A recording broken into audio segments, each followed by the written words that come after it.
Bom, primeiramente nós temos que contextualizar o iluminismo alemão.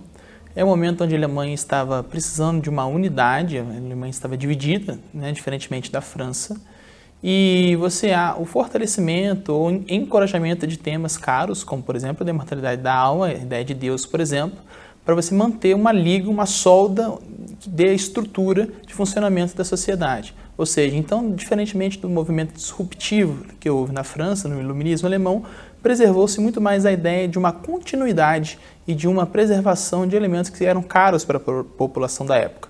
Então, toda a fundamentação filosófica que vai se originar desde Leibniz, por exemplo, passando até o Moses Mendelssohn, que é o autor que eu traduzi o livro, ele se fundamenta nessa necessidade que havia na Alemanha da época de estabelecer temas fundamentais como a imortalidade da alma.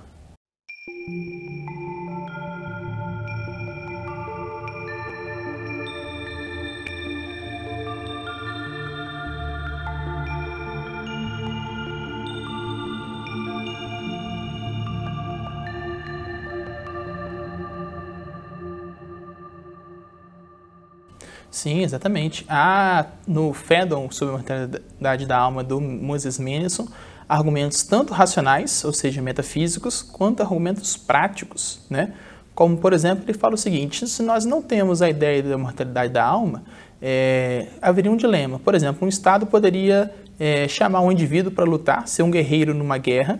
O Estado teria o direito de fazer isso, mas ao mesmo tempo o indivíduo também teria o direito de preservar a sua própria vida, porque a sua própria vida seria o seu maior bem, né? Então entraria num choque, num conflito muito grande entre o Estado, que precisaria do guerreiro, e o indivíduo, que teria sua vida como um bem máximo. Então nem o juiz mais sábio do mundo poderia legislar sobre dois elementos com o mesmo direito, né? Então, o Mendelssohn traz argumentos tanto metafísicos, fundamentados de outra maneira, quanto elementos práticos que justificariam, por exemplo, a ideia da mortalidade da alma.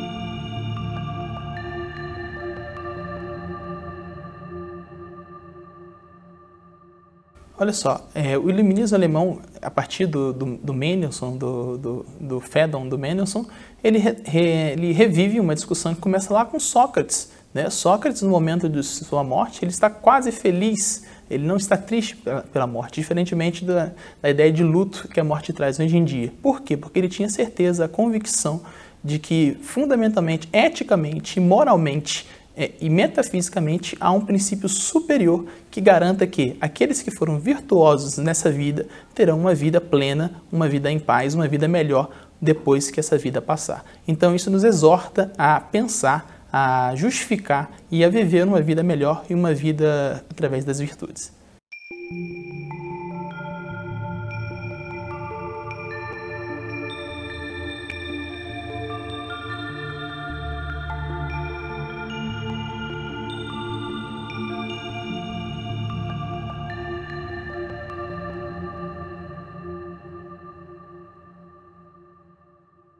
Olha só, é importantíssimo, nós vivemos hoje, ainda hoje, em momentos de descrédito, né, do elemento da espiritualidade no meio filosófico, muitas vezes, né, a tendência é cada vez mais, vamos dizer assim, materialista, fisicalistas, né, ou seja, que desprezam o elemento da espiritualidade, aquilo que nós temos de maior e de mais elevado na nossa alma.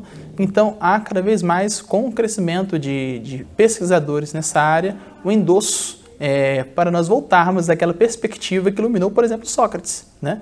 E que hoje pode iluminar os novos filósofos a partir de novas perspectivas e novos desafios que a vida contemporânea possa nos apresentar.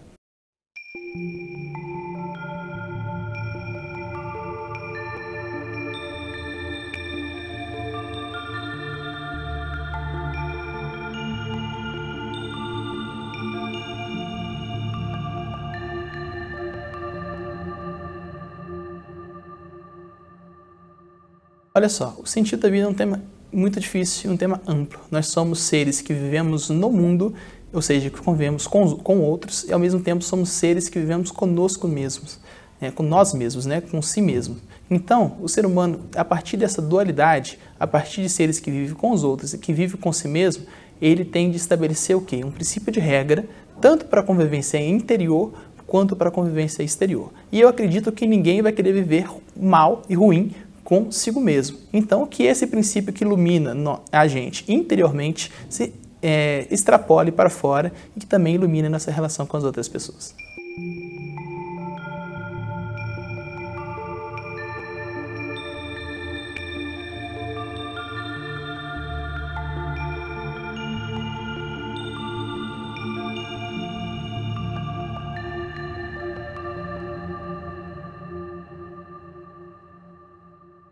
Bom, gente, eu traduzi o Phaedon do Moses Mendelssohn, o principal livro sobre imortalidade da alma no contexto do iluminismo alemão.